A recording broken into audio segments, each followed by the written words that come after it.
तुकाराम महाराज म्हणतात की हरी नामामृताचा झरा माझ्या मुखातून प्रकट होत आहे आणि ते जे सेवन करतील, जे ऐकतील, त्यांचं मन कसं होईल?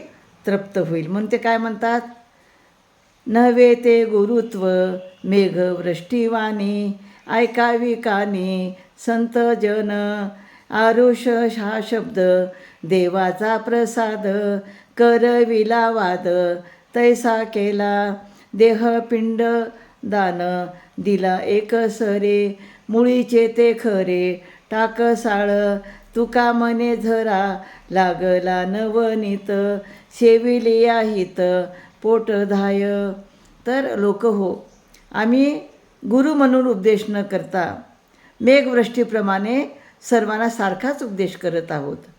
तो तुम्ही संतजनांनी ऐकावा. आणि हा उपदेश म्हणजे काय आहे? देवाचा प्रसाद आहे. म्हणून मी बोलतो आहे. माझे शब्द बोबडे जरी असले तरी देवानेच ते माझ्या मुखातून बोलावले आहे. मी आपल्या देहरूपी पिंडाचे दान हरिचरणी एकदाच केले आहे. त्या मूळच्या भगवत प्रसादरूपी टाकसाळीतून शब्दरूपी खरे नाणे बाहेर पडत आहेत. हरी नामामृताचा झरा माझ्या मुखातून प्रकट होत आहे. त्याचे जे सेवन करतील ते तृप्त होतील.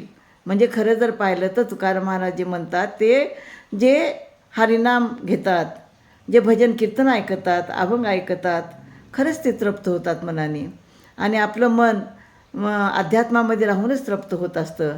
आणि हे तुकाराम महाराजांनी आपल्या अभंगातनं सांगितलेलं आहे. आणि ते म्हणतात की गुरुचा उपदेश न करता आम्ही सर्वांनाच तो उपदेश करतो. म्हणजे गुरुने आम्हाला सांगितलेलं आहे.